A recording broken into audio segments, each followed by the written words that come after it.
प्रकरण 21. लंकाकांड -1.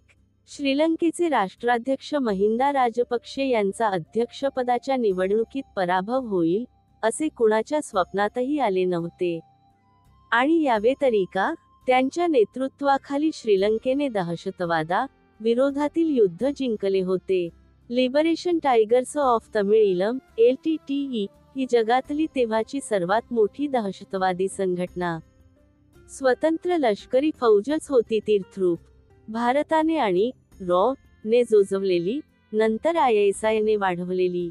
तिचा नेता वेलुपिल्लाई प्रभाकरन या टायगरचे दात महिंदा राजपक्षे यांच्या लष्कराने घशात घातले होते. मे 18, 2009 रोजी झालेले तुंबळ युद्ध हे प्रभाकरनचे अखेरचे युद्ध. त्या दिवशी तो मारला गेला. तो सगळाच संघर्ष अतिशय क्रूर असा होता.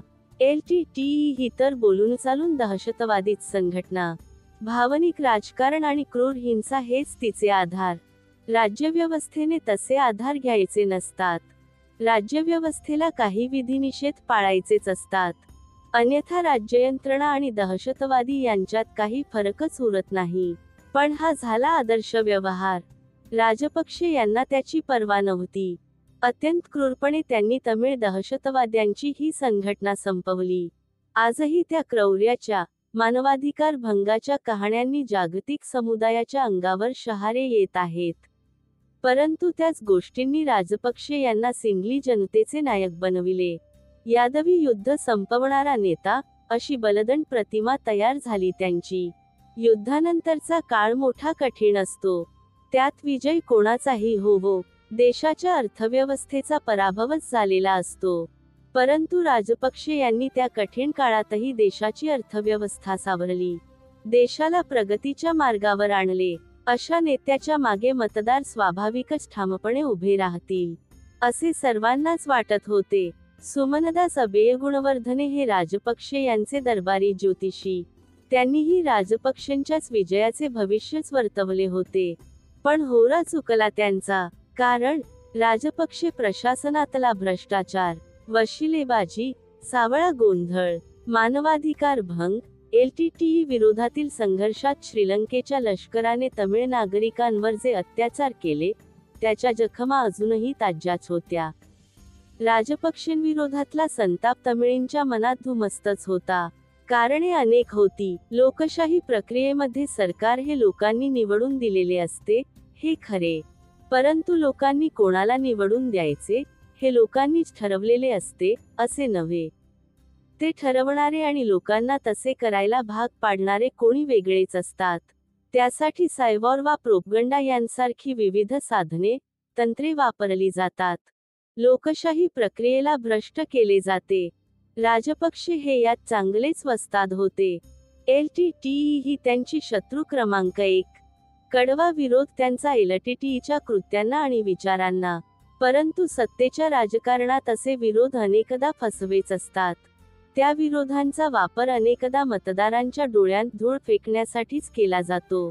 उघडून एकमेकांच्या विरोधात उभ्या ठाकलेल्या शक्ती अनेकदा एकमेकांना बळकट करण्याचेच काम करत असतात.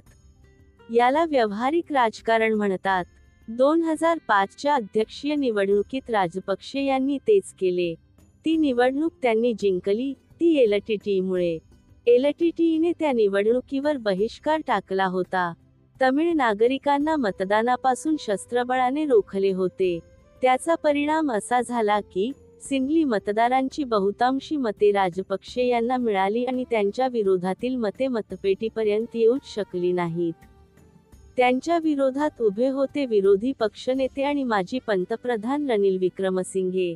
त्यांचा या निवडणुकीत अवघ्या 1,90,000 मतांनी पराभव झाला. हे सारे कसे घडले? आरोप असा आहे की, LTTEने या निवडणुकीवर बहिष्कार टाकून तमिळ मतदारांना रोखावे, यासाठी राजपक्षे यांनी LTTEला मोठी लाच दिली होती. पुढच्या 2010च्या निवडणुकीत त्यांनी दुसरा डाव टाकला. त्यावेळी ते संगणकाच्या मदतीने विजयी झाले. पण राजकीय प्रक्रिया भ्रष्ट करण्याचा किंवा तिला हवे तसे वळण देण्याचा खेळ ही काही कोणा एकाची मक्तेदारी नाही. 2015च्या निवडणुकीत नेही असाच एक खेळ मांडला होता. त्याचे कारण होते राजपक्षे यांची चीनशी चाललेली चुंबाचुंबी. खरे तर तो श्रीलंका आणि चीन यांच्यात चाललेला उभयपक्षी सौदाच होता. यादवीमुळे श्रीलंका आर्थिकदृष्ट्या डबघाईला आली होती. तिला प्रगतीच्या वाटेवर आणण्यासाठी त्या देशाला प्रचंड निधीची आवश्यकता होती.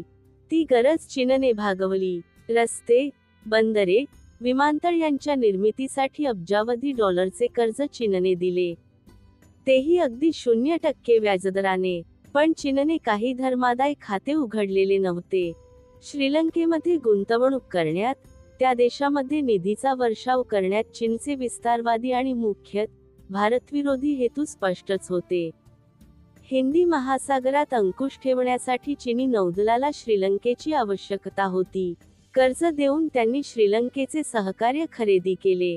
श्रीलंकेने चीनची मदत घ्यावी, पण त्यांना फायद्याचे ठरतील असे करार करू नयेत, असे भारताचे प्रयत्न जरूर सुरू होते.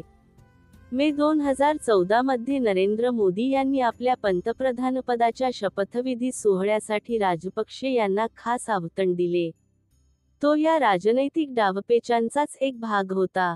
आपल्या सर्व शेजारी देशांशी मैत्रीचे संबंध निर्माण करण्याची ती मोदी नीती होती. त्यामुळेच भारतातील विविध तमिळी नेत्यांचा आणि गटांचा विरोध असतानाही मोदींनी राजपक्षे यांना निमंत्रित केले. पण त्या सोहळ्यानंतर 4च महिन्यांनी, सप्टेंबर 2014 मध्ये कोलंबो बंदरात ग्रेट वॉल नंबर 329 येऊन उभा राहिली. ही चीनी नौदलाची पाणबुडी. तिच्या सोबत होती चँगझिंग आयलंड ही पाणबुडी सहाय्य नौका. कोलंबो बंदरातील आंतरराष्ट्रीय कंटेनर टर्मिनल बांधण्यासाठी चीनने सुमारे 500 दशलक्ष अमेरिकी डॉलर खर्च केला होता. त्या टर्मिनलमध्ये ही पाणबुडी दाखल झाली आणि आपली शपथविधी सोहळ्याची मुत्सद्देगिरी वायाच गेल्याची जाणीव मोदी सरकारला झाली. त्यावेळी भारताने श्रीलंकेकडे तीव्र चिंता व्यक्त केली. तेवढ्यावर राजपक्षे सरळ होतील असे भारतीय परराष्ट्र मंत्रालयाला वाटत होते. परंतु त्यानंतर 2च महिन्यांनी राजपक्षे सरकारने पुन्हा एकदा चीनी पाणबुडीला आपल्या बंदरात उतरण्याची परवानगी दिली. भारताच्या सुरक्षेच्या दृष्टीने ही गंभीरच बाब. हंबनटोटा बंदर, मतारा आंतरराष्ट्रीय विमानतळ यांची उभारणी तर चीनी कंपन्या करतच होत्या. हंबनटोटाचा वापर लष्करी उद्देशाने होऊ देणार नाही, असे श्रीलंका सांगत असली तरी त्यावर विश्वास ठेवावा असा त्यांचा व्यवहार नव्हता. चीनचा तेथील प्रभाव वाढत होता. तो रोखणे हे आता भारताच्या सुरक्षेसाठी आवश्यक बनले होते. तो रोखायचा तर चीनमित्र राजपक्षे यांना हटवणे गरजेचे होते. त्याचे 2च मार्ग असू शकत होते. एक तर राजपक्षे यांची हत्या करणे किंवा त्यांचा निवडणुकीत पराभव करणे. पहिला मार्ग चा नव्हे. राजकीय हत्या करत नाही. तेव्हा उरला दुसरा पर्याय. मोदींचे राष्ट्रीय सुरक्षा सल्लागार अजित डोवल यांनी ती जबाबदारी वर सोपवली. काम सोपे नव्हते. राजकीय प्रक्रियेला वळण द्यायचे, राजपक्षे यांच्यासारख्या विद्यमान अध्यक्षाला निवडणुकीत पाडायचे. हे आव्हान कठीणच होते. त्यावेळी कोलंबोमध्ये चे स्टेशन चीफ म्हणून काम करत होते के. इलँगो. पुरेसा वेळही त्यांना मिळालेला नव्हता. मोदी मे 2014 मध्ये सत्तेवर आले. त्यानंतर 4 महिन्यांनी चीनी नौदलाची पाणबुडी श्रीलंकेच्या बंदरात दाखल झाली. तो महिना सप्टेंबरचा. त्यानंतर डिसेंबरच्या 8 तारखेला अध्यक्षपदाच्या निवडणुकीची घोषणा झाली. म्हणजे इलँगो यांना वेळ मिळाला तो जास्तीत जास्त 4 महिन्यांचा. तेव्हाची श्रीलंकेतील राजकीय परिस्थिती पाहता हा काळ किती अपुरा होता हे दिसून येते. राजपक्षे हे तेथे अजूनही लोकप्रिय होते. त्याचा अंदाज एका गोष्टीवरून यावा. ज्या दिवशी तेथे निवडणुकीची घोषणा झाली, त्याच दिवशी 2 विरोधी खासदारांनी पक्षांतर करून राजपक्षे यांच्या पक्षात प्रवेश केला. संधिसाधू हे सहसा राजकीय हवामानतज्ज्ञ असतात. त्यांना वारे कोणत्या दिशेने वाहत आहे याचे चांगले ज्ञान असते. राजपक्षे यांच्या विजयाची शक्यता दिसत असल्यानेच ते त्यांच्या पक्षात दाखल झाले. हे उघडच आहे. राजपक्षे यांची सिंगली नागरिकांतील प्रतिमा लढवया नेत्याची होती. कम्युनिस्टांसारखे मित्रपक्ष त्यांच्या पाठीशी होते. बोडू बाला सेना सारख्या जहालमतवादी बौद्ध संघटनेचे पाठबळ त्यांना होते. विरोधी पक्षांनी त्यांच्या विरोधात रान उठवले होते, हे खरे. भ्रष्टाचाराचे, वशिलेबाजीचे, घराणेशाहीचे आरोप केले जात होते. त्यांना माध्यमांतून प्रसिद्धी मिळत होती, हेही खरे. परंतु विरोधकांचे बळच मुळी विखुरलेले होते. माजी अध्यक्ष चंद्रिका कुमारतुंगा, रणिल विक्रमसिंघे, माजी सरन्यायाधीश शिरानी भंडारनायके असे मातब्बर राजपक्षे यांच्या विरोधात होते. पण त्यातील कोणातही राजपक्षे यांचा थेट मुकाबला करण्याची शक्ती नव्हती. त्यासाठी कोणीतरी नवा चेहराच मैदानात आणावा लागणार होता. इलँगो यांच्यासमोर तसा एक चेहरा होता. मैत्रीपाल सिरिसेना. ते राजपक्षे अध्यक्ष असलेल्या श्रीलंका फ्रीडम पार्टीचे सरचिटणीस, राजपक्षांच्या मंत्रिमंडळातील आरोग्यमंत्री. मात्र त्यांच्या राजकीय महत्वाकांक्षा मोठ्या होत्या. पासून त्या अर्थात लपून राहिलेल्या नव्हत्या. मात्र श्रीलंकेच्या राजकारणात तेव्हा तेच असे एक नेते होते की जे राजपक्षे यांच्या बहुसंख्याकवादी राजकारणाला शह देऊ शकत होते. याचे कारण एकतर ते सिंधली होते, साध्या कुटुंबातून पुढे आलेले होते. एलटीटी विरोधात ते ठामपणे उभे राहिलेले होते. प्रभाकरनच्या मनात त्यांच्याविषयी किती द्वेष होता, याची कल्पना एलटीटीने त्यांच्या हत्येचे दोनदा प्रयत्न केले होते, यातून यावी. त्यातील एका हल्ल्यात तर मानवी बॉम्बचा वापर करण्यात आला होता. सुदैवाने ते बचावले, परंतु त्यामुळे सिंहलीमधील त्यांची किंमत वाढली होती. राजपक्षेंना हटवून आपण अध्यक्षपदी बसावे, ही त्यांची इच्छा होतीच.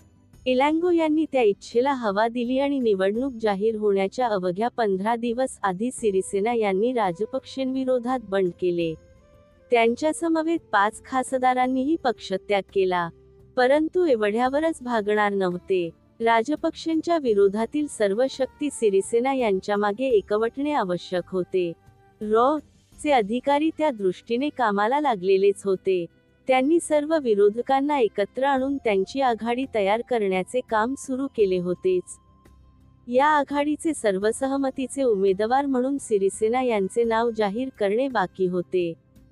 त्याला चंद्रिका कुमारतुंगा यांच्याकडून पाठिंबा मिळवण्यात आला. पण रणिल विक्रमसिंघे यांचा अडथळा अजून शिल्लक होता. त्यांची अध्यक्षपदाच्या निवडणुकीसाठी उभे राहण्याची इच्छा होती. च्या एजंटांनी त्यांची भेट घेऊन या संदर्भात त्यांची समजूत काढली. बहुधा पंतप्रधानपदाच्या खुर्चीच्या बदल्यात विक्रमसिंघे यांनी सिरिसेना यांना पाठिंबा देण्याचा सौदा केला असावा. या सगळ्याला पुरावा कोणताच नाही. आहेत ते सगळेच दावे आणि आरोप. परंतु विक्रमसिंघे यांनी नंतर रॉयटर्सला दिलेल्या मुलाखतीत ते निवडणुकीपूर्वी 2-3 वेळा च्या एजंटांना भेटल्याची कबुली दिली आहे. त्यांचे म्हणणे एवढेच की ते चे एजंट होते, याची आपणांस कल्पना नव्हती. सिरिसेना यांच्या मागे ने विरोधी पक्षांची एकत्रित शक्ती उभी केली, परंतु अद्याप त्यात एक कमतरता होती. श्रीलंकेतील मुस्लिम मते अद्याप राजपक्षे यांच्या पाठीशी होती. तेथे मुस्लिमांची संख्या एकूण लोकसंख्येच्या 10%. निकालावर परिणाम करण्याची ताकद त्यांच्यात होती. ऑल सिलोन मक्कल काँग्रेस हा मुस्लिमांचा पक्ष. तो अद्याप राजपक्षे यांच्या गटात होता. परंतु ऐन निवडणुकीच्या तोंडावर डिसेंबर 2014 मध्ये त्या पक्षाने राजपक्षेंना सोडचिठ्ठी दिली. पक्षाचे नेते आणि उद्योग व वाणिज्य मंत्री रिशाद बथिउद्दीन यांनी 69 लोकप्रतिनिधींसह सिरिसेना यांच्या गोटात प्रवेश केला. यामागे चा हात असल्याचा आरोप अजून तरी झालेला नाही. एक मात्र खरे की सिरिसेना यांच्यामागे तमिळींचे बळ उभे करण्यात भारताचा हात होता. तमिळ नॅशनल अलायन्स हा तमिळींचा एक मुख्य पक्ष. निवडणूक घोषित होऊन अनेक आठवडे झाले, तरी हा पक्ष कोणाकडे जाणार, हे निश्चित झाले नव्हते. परंतु एके दिवशी पक्षाचे नेते संबांदन नवी दिल्लीच्या दौऱ्यावर गेले आणि आल्यानंतर त्यांनी सिरिसेना यांना पाठिंबा जाहीर केला. तमिळ मतदार हा महत्त्वाचा परिणामकारक घटक, त्यामुळे सिरिसेना यांच्या मागे उभा राहिला. चे स्टेशन चीफ इलँगो यांचे कोणते उद्योग सुरू होते, याची जाणीव राजपक्षे यांना नव्हती असे नाही. श्रीलंकेत आपल्या विरोधात कोणता खेळ खेळत होती हे त्यांना समजून चुकले होते. त्याबाबत त्यांनी भारतीय पंतप्रधानांचे राष्ट्रीय सुरक्षा सल्लागार अजित डोवल यांच्याकडे तक्रार केली. डोवल यांनी तिची दखल घेऊन इलँगो यांची बदली केली. त्यांना भारतात परत बोलावले, परंतु तोवर व्हायचे ते काम झाले होते. निवडणूक प्रक्रियेला गती मिळाली होती. अखेर त्या निवडणुकीत राजपक्षेंना पराभव स्वीकारावा लागला. सिरिसेना विजयी झाले. विजयानंतर त्यांनी पहिला विदेश दौरा केला, तो भारतात. सत्तेवर येताच त्यांनी पहिले काम केले ते श्रीलंकेचे परराष्ट्र धोरण बदलण्याचे. त्या श्रेयात चा काही वाटा गृहीत धरावाच लागेल. श्रीलंकेच्या अंतर्गत कारभारात हस्तक्षेप करण्याची ची ही काही पहिलीच वेळ नव्हे. ते काम 80च्या दशकापासून सुरूच होते. आपण श्रीलंकेच्या भानगडीत नाक खुपसायला नको होते. राजीव गांधींनी तेथे शांतीसेना पाठवायला नको होती. त्यात 1200 जवानांचा हकनाक बळी गेला. वगैरे मते आज हिरिरीने मांडण्यात येतात. त्यावर चर्चा होऊ शकते, परंतु ती करताना हे लक्षात घ्यायला हवे की तेथे हस्तक्षेप करणे भारतासाठी आवश्यक बनले होते, ते 2 गोष्टींमुळे. त्यातील पहिली बाब म्हणजे भारताची सुरक्षा. 1971च्या युद्धात श्रीलंकेने जी भूमिका घेतली होती ती विसरता येणार नाही. त्या युद्धाच्या वेळी भारताच्या नाकावर टिच्चून श्रीलंकेने पाकिस्तानी लष्कराला श्रीलंकेच्या बंदरांचा, हवाई मार्गाचा वापर करू दिला होता. चीनशी त्यांची चुंबाचुंबी तर सुरूच होती. चीन, उत्तर कोरिया आणि श्रीलंका येथील अतिरेकी कम्युनिस्ट भारतातील अतिरेकी कम्युनिस्ट गटांशी संधान बांधत होते. शिवाय पुढे 1980 नंतर अमेरिकेच्या श्रीलंकेतील हालचाली वाढल्या होत्या. त्यांनी हाताशी धरली होती जयवर्धनेंची युनायटेड नॅशनल पार्टी, UNP. शीतयुद्धाच्या त्या काळात श्रीलंकेतून अमेरिका करत असलेल्या कारवाया भारताच्या हिताच्या नव्हत्या. आणि दुसरी बाब म्हणजे श्रीलंकेतील तमिळींची सुरक्षितता. तेथील तमिळी हे नागरिक जरी श्रीलंकेचे असले तरी त्यांचे वांशिक, धार्मिक आणि मुख्य म्हणजे भाषिक बंध भारतात, तमिळनाडूत होते. श्रीलंकेतील त्यांच्या परिस्थितीकडे दुर्लक्ष करणे भारत सरकारला शक्य नव्हते. किंबहुना सिंघली विरुद्ध तमिळी या संघर्षानेच भारताला तेथे हस्तक्षेप करणे भाग पाडले. तेव्हा श्रीलंकेतील च्या कारवाया जाणून घेण्यापूर्वी या संघर्षाचा इतिहास समजून घेतला पाहिजे. त्या इतिहासाची सुरुवात होते श्रीलंकेच्या स्वातंत्र्यापासून. भारतानंतर 1 वर्षाने हा देश स्वतंत्र झाला. सिंघली आणि तमिळी हे तेथील 2 मोठे भाषिक समाज. एकूण लोकसंख्येत तमिळींची संख्या सुमारे 18%, म्हणजे तेथील मोठा अल्पसंख्याक समाज. पण सत्तेवर आलेल्या नव्या सरकारने कायदा करून भारतीय मूळ असलेल्या तमिळी नागरिकांना नागरिकत्वाचा हक्क नाकारला. परिणामी तमिळींची मतपेढीच दिवाळखोरीत निघाली. त्यांच्या सत्तेतील वाट्यावर अशा प्रकारे डल्ला मारण्यात आला असला तरी प्रशासनातील त्यांचे स्थान कायम होते. त्याचे कारण तमिळींचे इंग्रजीवरील प्रभुत्व. स्वातंत्र्यानंतरची काही वर्षे तेथील राज्यकारभाराची भाषा इंग्रजीच होती. आता इंग्रजी म्हटल्यावर त्यात तमिळींचा हात कोण धरणार? इंग्रजीवरील प्रभुत्वामुळे प्रशासनात त्यांची जणू मक्तेदारीच निर्माण झाली. सिंहलीमधील शिक्षित वर्गाला, सिंघली भाषेत शिकलेल्या बुद्धिजीवींना हे खटकू लागले. त्या असंतोषाचा उद्रेक साधारणत 1950 ते 55 च्या कालखंडात झाला. श्रीलंकेतील राष्ट्रवादी नेते सॉलोमन भंडारनायके यांनी सिंघली भाषेच्या अस्मितेचे निखारे फुलवले. फक्त सिंघली मोहीम सुरू केली. इंग्रजीऐवजी सिंहलीला राजभाषेचा दर्जा मिळावा, अशी त्यांची मागणी होती. 1956 मध्ये ती मान्य झाली. पण त्यामुळे तमिळींच्या अस्मितेचे अंगार फुलले. त्याचे पर्यवसान पुढे 1958 मध्ये सिंघली विरुद्ध तमिळ अशा दंगलीत झाले. त्या दंगलीमुळे हजारो तमिळींना निर्वासित व्हावे लागले. सिंहलीचा हा भाषिक वर्चस्ववाद पुढे एवढ्या टोकाला गेला की भारतातून तमिळ भाषेतील पुस्तके, मासिके, चित्रपट आणण्यावर बंदी घालण्यात आली. श्रीलंकेतील तमिळी विद्यार्थी भारतात शिकायला येत, त्यावर बंदी घालण्यात आली. एकीकडे सिंघली सक्ती, दुसरीकडे तमिळ भाषेची गळचेपी. हा तमिळ संस्कृतीचे शिरकाण करण्याचाच प्रयत्न असल्याची तमिळ जनतेची भावना झाली होती. 1970 मध्ये पंतप्रधान सिरिमाऊ भंडारनायके यांनी देशाचे नामांतर केले. सिलोन हे प्राचीन नाव बदलून श्रीलंका हे संस्कृत नाव स्वीकारले, तेव्हा तमिळ समाजाची त्याबाबत खात्रीच झाली. त्या आगीत ते लोटले. 1971 च्या विद्यापीठ कायद्याने विद्यापीठांतील सिंगली विद्यार्थ्यांची संख्या वाढवण्यासाठी या कायद्याने आंग्लभाषा शिक्षित तमिळ विद्यार्थ्यांची संख्या घटवली. याचा मोठा फटका तमिळी मध्यम वर्गाला बसला. त्याच वर्गातून एक विद्यार्थी उभा राहिला आणि त्याने सरकारच्या या धोरणांच्या विरोधात लढण्यासाठी तमिळ मानवार पेरावाई या लढाऊ विद्यार्थी संघटनेची स्थापना केली. त्या विद्यार्थ्याचे नाव होते सत्यासीलन. तेव्हा अवघ्या 18 वर्षांचा असलेला वेलुपिल्लई प्रभाकरन हा या संघटनेचा एक सदस्य होता. 1972 मध्ये त्याने तमिळ न्यू टायगर्स आणि त्यानंतर 4च वर्षांनी लिबरेशन टायगर्स ऑफ तमिळ इलम या दहशतवादी संघटनेची स्थापना केली. याच काळात तमिळींचे पक्ष स्वतंत्र तमिळ राज्याच्या तमिळ इलमच्या मागणीपर्यंत येऊन ठेपले होते. श्रीलंकेत आता हिंसेचे वणवे भडकले होते. याच काळात भारतातही मोठी उलथापालथ घडत होती.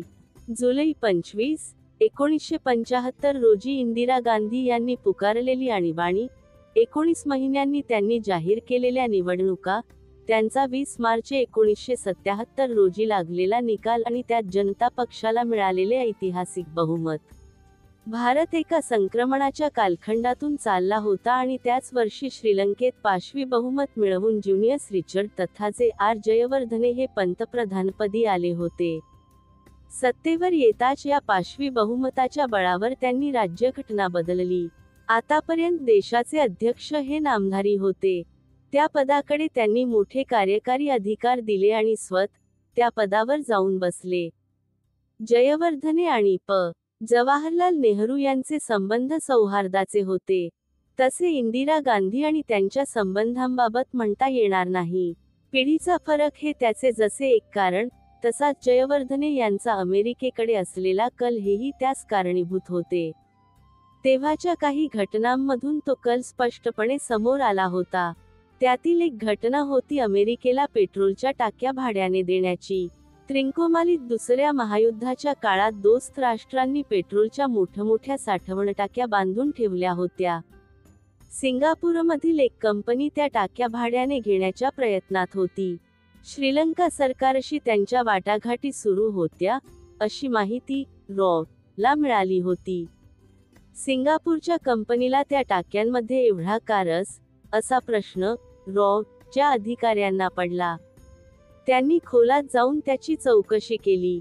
तेव्हा समजले की ही कंपनी म्हणजे अमेरिकेच्या CIA आणि NSA, नॅशनल सिक्युरिटी एजन्सी, या गुप्तचर संस्थांचा मुखवटा म्हणून काम करत होती. ते समजताच भारतीय परराष्ट्र मंत्रालयाने जयवर्धने सरकारकडे चिंता व्यक्त केली, पण त्यांनी तसे काही घडत असल्याचा इन्कार केला. त्याने एवढेच झाले की त्या वाटाघाटींचा वेग कमी झाला. दुसरी अशीच घटना म्हणजे श्रीलंकेने व्हॉइस ऑफ अमेरिका या नभोवाणी केंद्राचे शक्तिशाली ट्रान्समीटर आपल्या भूमीवर उभारण्यास परवानगी दिली. व्हॉइस ऑफ अमेरिका चे म्हणणे असे की त्यांना आशियात विस्तार करायचा होता. पण च्या टेकिंट अधिकाऱ्यांना संशय होता की भारताच्या नौदलाच्या संदेशवहनावर लक्ष ठेवण्यासाठीच CIAचा हा उद्योग सुरू होता. त्याबाबतही नाराजी व्यक्त करून काहीही घडले नाही. कालांतराने पेट्रोल टाक्या भाड्याने देण्याचा प्रस्ताव श्रीलंकेने रद्द केला. व्हॉइस ऑफ अमेरिका चे विस्तारीकरणही कमी प्रमाणात करण्यात आले. पण अमेरिका हिंदी महासागरात आपले हातपाय पसरत होती आणि श्रीलंकेतील सरकार त्यांना त्यात मदत करत होते, हे यातून स्पष्ट झाले होते. इंदिरा गांधी आणि यांची चिंता वाढवणारेच हे प्रकार होते. तशात जयवर्धने यांच्या अध्यक्षपदाच्या कारकिर्दीत श्रीलंकेतील हिंसाचाराने परिसीमा गाठली होती. हजारो तमिळ शरणार्थी आता तमिळनाडूत येऊ लागले होते. राजीव गांधी हत्येची चौकशी करणाऱ्या जैन आयोगासमोर सादर केलेल्या प्रतिज्ञापत्रात तमिळनाडूचे तत्कालीन पोलीस महानिरीक्षक, गुप्तचर विभाग अलेक्झांडर सांगतात की तमिळनाडूत या शरणार्थींचे जथ्थेच्या जथ्थे येत होते. त्यात बहुतेक तरुण मुली होत्या. या तरुणांच्या निष्ठा श्रीलंकेतील दहशतवादी वा मवाळ अशा कोणत्या ना कोणत्या संघटनेशी असतच. याच शरणार्थींच्या आडून श्रीलंकेतील विविध दहशतवादी संघटनांचे सदस्यही तमिळनाडूत येत असत. तत्कालीन मुख्यमंत्री एम करुणानिधी सांगतात की केंद्र सरकारने आखून दिलेल्या धोरणानुसार 1982 पासूनच त्या तमिळ बंडखोरांसाठी येथे लष्करी प्रशिक्षण शिबिरे उभारण्यात आली होती. पण अद्याप यामध्ये चा समावेश झालेला नव्हता. तमिळ दहशतवाद्यांसाठी प्रशिक्षण शिबिरे उभारण्याचे काम बहुधा आयबीकडे सोपवण्यात आले असावे. याचा अंदाज येतो 19 मे 1982 रोजीच्या एका चकमकीतून. चेन्नईत तेव्हा तमिळ दहशतवाद्यांचा सुळसुळाट झालेला होता. एलटीटीई प्रमाणेच People's Liberation Organisation of Tamil PLOTE People's Revolutionary Liberation Front EPRLF तसेच तमिळ लिबरेशन ऑर्गनायझेशन टेलो या त्यांच्या 4 प्रमुख संघटना. माफिया टोळ्यांप्रमाणे त्यांनी आपापसात चेन्नईची वाटणी केली होती. आपापले विभाग त्यांनी ठरवून घेतले होते. अलिखित करार होता त्यांचा की कोणीही एकमेकांच्या विभागात घुसखोरी करायची नाही. पण मे 19 रोजी प्रभाकरने तो करार मोडला. त्याची कहाणी आज दंतकथाच बनली आहे. चेन्नईतील पांडी बझार हा गजबलेला भाग.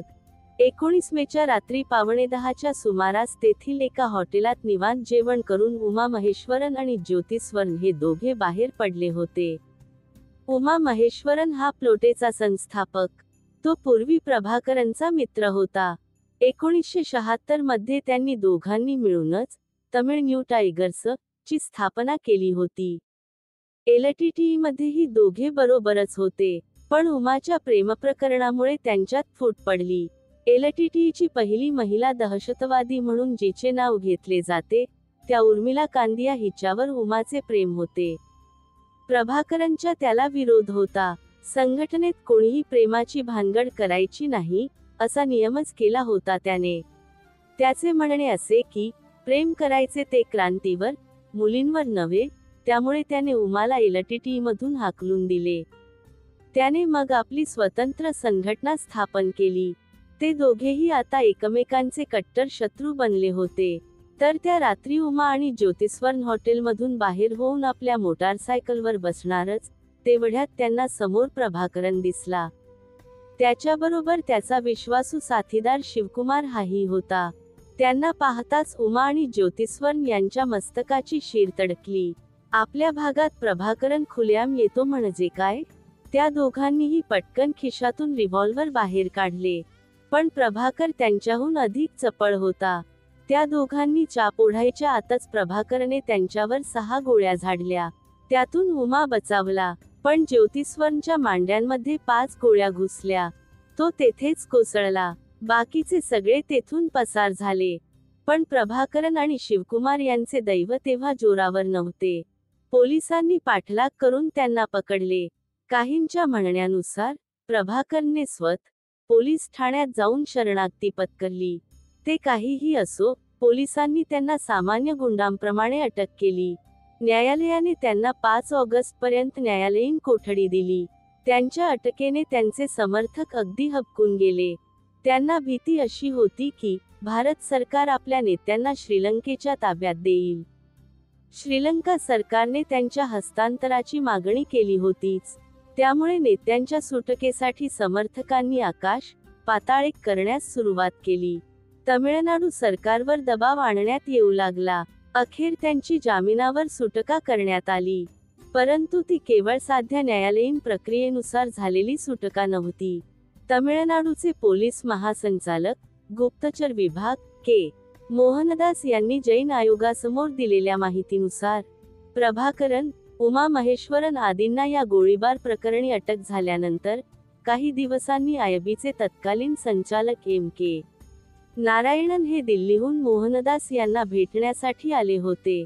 या बंडखोरांविरुद्ध फार कडक कारवाई करू नका अशी विनंती त्यांनी त्या भेटीत केली. नंतर मोहनदास आणि ते मिळून मुख्यमंत्री एम. जी. रामचंद्रन यांना भेटले. तेथेही नारायणन यांनी हीच विनंती केली. अर्थ स्पष्ट आहे. या तमिळ दहशतवाद्यांमध्ये आयबीला बराच रस होता. येथवर प्रभाकरन फारसा प्रसिद्धीच्या झोतात आलेला नव्हता. त्याचे नाव झाले एलटीटीईच्या एका धाडसी हल्ल्यामुळे. जुलै 23, 1983 च्या रात्री प्रभाकरन, त्याचा उजवा हात गणला जाणारा किट्टू आणि त्यांच्या अन्य 6 साथीदारांनी जाफना जिल्ह्यातील थिरुनेलवेली नजीक एका लष्करी गस्ती पथकावर हल्ला केला. एका अरुंद रस्त्यावर घात लावून त्यांनी लष्कराची जीपगाडी बॉम्बने उडवली. 2 सैनिक त्याच जागीच ठार झाले. ते पाहताच मागच्या लष्करी वाहनातील सैनिक पटापट उड्या मारून खाली उतरले. जीपमधील जखमी सैनिकांच्या मदतीला ते धावले.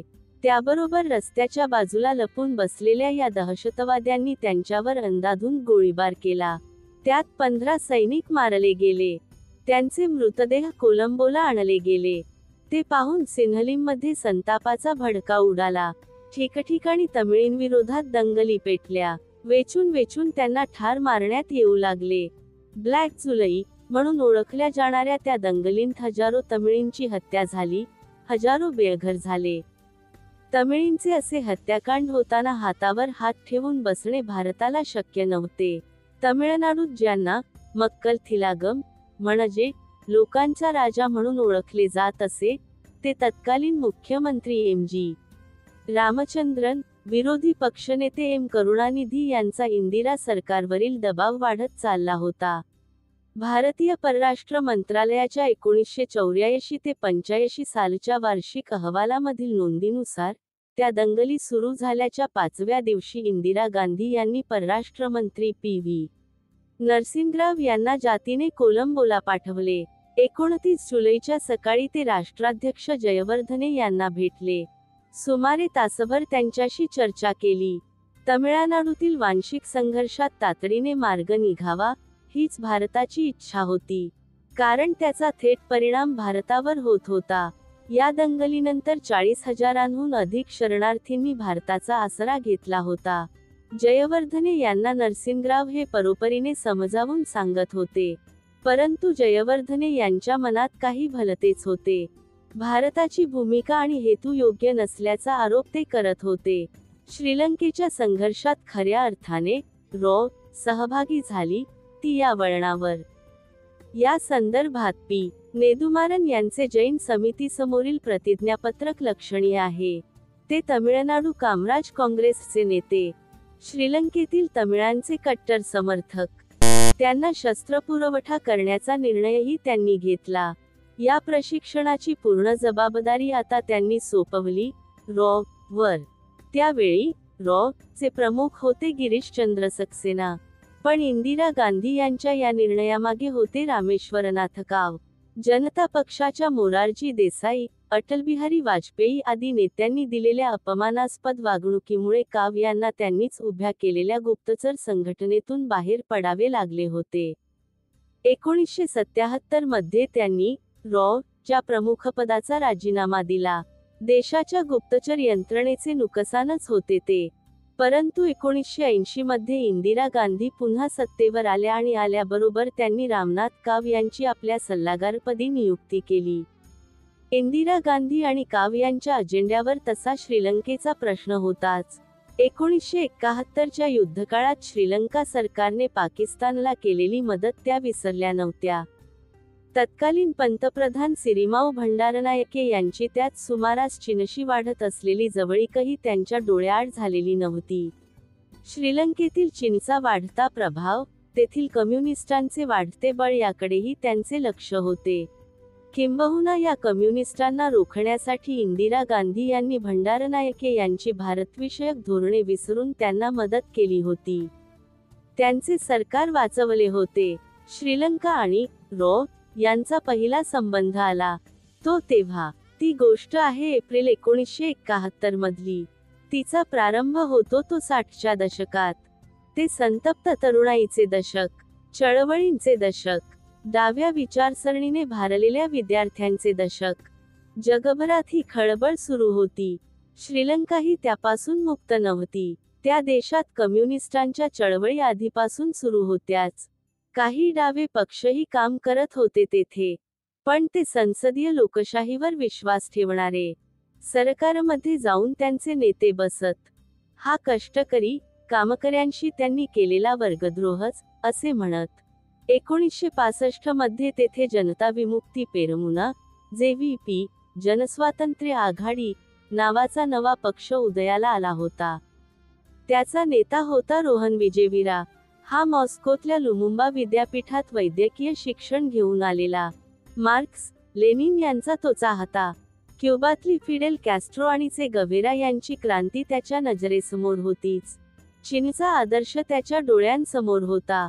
कम्युनिस्ट चळवळीत तेव्हा दोन गट होते, रशियावादी आणि चीनवादी. विजेवीरा हा चीनवादी, पण डावे चीनवादी कम्युनिस्ट आता कुचकामी ठरले आहेत.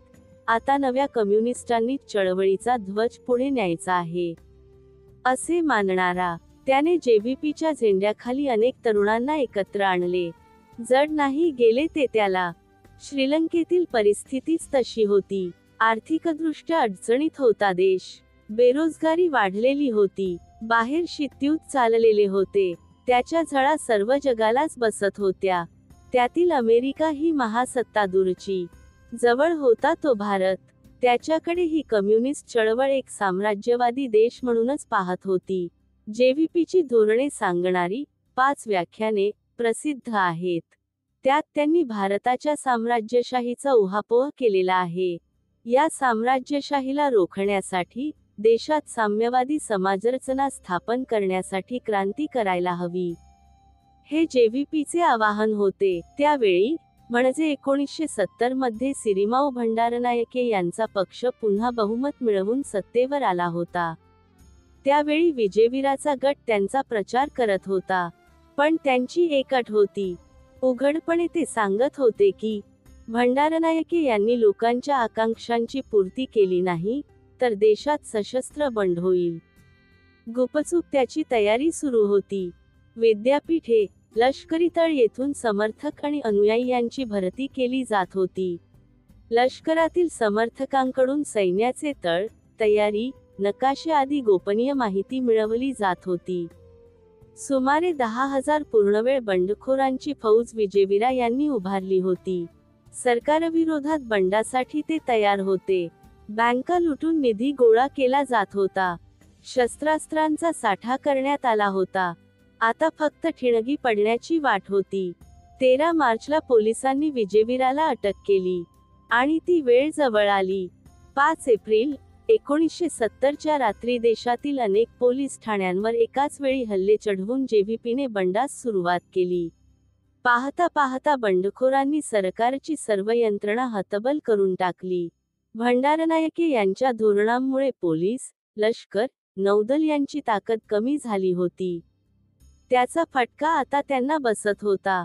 जेव्हीपी आता सरकार पाडून सत्ता हाती घेते की काय, अशी परिस्थिती निर्माण झाली होती. श्रीलंकेतील अनेक प्रांतांवर जेव्हीपीने नियंत्रण मिळवले होते. त्या परिस्थितीत भंडारनायके यांनी इंदिरा गांधी यांच्याकडे मदत मागितली. काव तेव्हा चे प्रमुख होते. इंदिरा गांधी यांच्या आदेशानुसार त्यांनी तातडीने च्या एका वरिष्ठ अधिकाऱ्याला कोलंबोला पाठविले. कोण होते ते? त्यांचे नाव आजही गोपनीयतेच्या पडद्याआडच आहे. त्यांच्याबद्दल एवढीच माहिती मिळते की ते महाराष्ट्र केडरचे IPS अधिकारी होते. त्यावेळी ते मध्ये होते. बंडखोरविरोधी कारवाया या विषयातील ते तज्ज्ञ. मलेशियातील बंडखोरांचे कंबरडे मोडणाऱ्या ब्रिटिश अधिकाऱ्यांनी त्यांना प्रशिक्षित केले होते. त्यामुळेच काव यांनी त्यांना श्रीलंकेत पाठवले. तेथे ते काही दिवस राहून त्यांनी भंडारनायके आणि त्यांच्या अधिकाऱ्यांना सल्ला देण्याचे काम केले. ते बंड रोखण्यात श्रीलंकेच्या सुरक्षा दलांना यश आल्यानंतर ते दिल्लीत परतले. श्रीलंकेतील सत्ता कम्युनिस्टांच्या हाती जाणे हे भारताच्या हिताचे नव्हते. जेव्हीपीच्या ताब्यात तो देश गेला असता तर भारतात अवघ्या 3 वर्षांपूर्वी 1967 मध्ये बंड करून उठलेल्या नक्षलवादी चळवळीला आणखी बळ मिळू शकले असते. च्या श्रीलंकेतील कामगिरीमुळे तो धोका कमी झाला. पण आता श्रीलंकेतील तमिळींचा प्रश्न निर्माण झाला होता. त्यांचे जगणे धोक्यात आले होते. त्यांचा वांशिक संहार सुरू होता. या परिस्थितीत भारताला तेथे हस्तक्षेप करण्याशिवाय पर्यायच नव्हता.